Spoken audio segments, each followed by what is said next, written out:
Most business plans sound confident right up until reality shows up. The projections look clean, the strategy sounds logical, and the market size slide feels convincing. But the dangerous part is that none of it has actually been tested yet. That's the core idea behind the lean startup. Your business plan is not supposed to predict the future perfectly. It's supposed to help you learn faster than everyone else. A lot of founders quietly waste months defending assumptions instead of testing them. And by the time customers prove them wrong, they've already burned time, money, and momentum. That's why this approach changes the entire purpose of planning. The companion PDF linked below breaks this framework down much deeper if you want to study it properly after the video. What we're covering here is the shift from writing static plans to building adaptive systems. We'll look at why every plan is really a set of hypotheses, why the lean canvas replaced giant business documents for many startups, how MVPs actually work, what metrics matter, and how smart founders know when to pivot instead of stubbornly pushing forward. And if this kind of breakdown is useful to you, subscribe and turn notifications on, because these business systems become much more powerful once you see how they connect together. The first major shift is this. Every line in your business plan is a hypothesis. Your revenue forecast, a guess. Your customer acquisition strategy, a guess. Even your pricing model is usually a guess early on. The mistake most founders make is treating assumptions like facts. Lean startup thinking forces you to rewrite claims into testable statements. Instead of saying customers will pay for convenience, you ask, will 10 out of 100 users pay within the first week? That changes everything, because now the business can learn objectively. Dropbox is a great example of this. Before building the full product, they tested interest with a simple demo video. The lesson wasn't about technology, it was about validating demand before scaling effort. And this leads directly into why giant business plans started disappearing inside startup culture.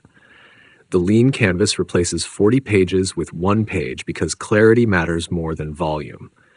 Most investors and operators are trying to understand four things quickly: what problem exists, who has it, why your solution matters, and whether the business can realistically grow. That's why the 9-block structure focuses on essentials like problems, solutions, key metrics, and unfair advantage. The important part here is problem-solution fit. A lot of entrepreneurs jump straight into branding, websites, or scaling too early. But if the underlying problem is weak, the entire business becomes difficult to sustain. Airbnb learned this early. The founders discovered people were willing to rent rooms during crowded events before they built the massive platform we know today. They validated behavior first. I'm curious whether you've seen businesses skip this stage entirely, because this is exactly where many startups quietly get stuck. And once the problem is clear, your MVP becomes the actual plan that ships. Not the pitch deck, not the projections. The MVP is the first real-world test of your riskiest assumption. The key word here is smallest. Founders often overbuild because polishing feels productive. But speed creates learning, and learning compounds faster than perfection.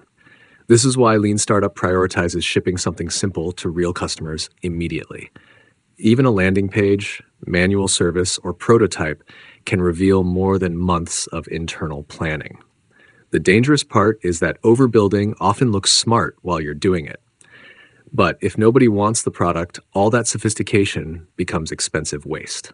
Now here's where things become more difficult. Measuring whether you're actually learning. Vanity metrics are seductive because they make progress look bigger than it is.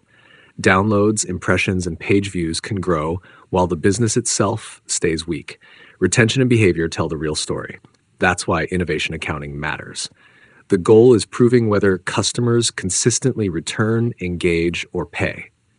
If a metric doesn't help you make a decision, it's probably noise. Netflix understood this early by focusing heavily on customer convenience and repeat behavior rather than just subscriber spikes. And if you've ever watched a business celebrate metrics that change nothing operationally, drop your thoughts in the comments, because this problem is incredibly common. The final shift is understanding pivot triggers. Most founders think pivoting means failure.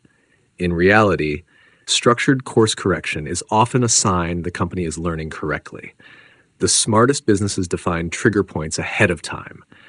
If retention drops below a certain threshold, if acquisition costs become unsustainable, or if engagement stalls, the strategy gets reevaluated immediately. This matters because perseverance only works when validated learning supports it. Otherwise, persistence becomes denial.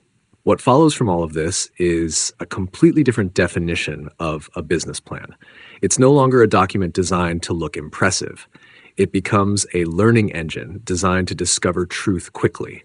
So instead of writing fiction and defending assumptions, start building experiments that teach you something real. Subscribe for more breakdowns like this, and if you want the deeper implementation framework behind everything we covered, the full Lean Startup Toolkit and PDF are linked below.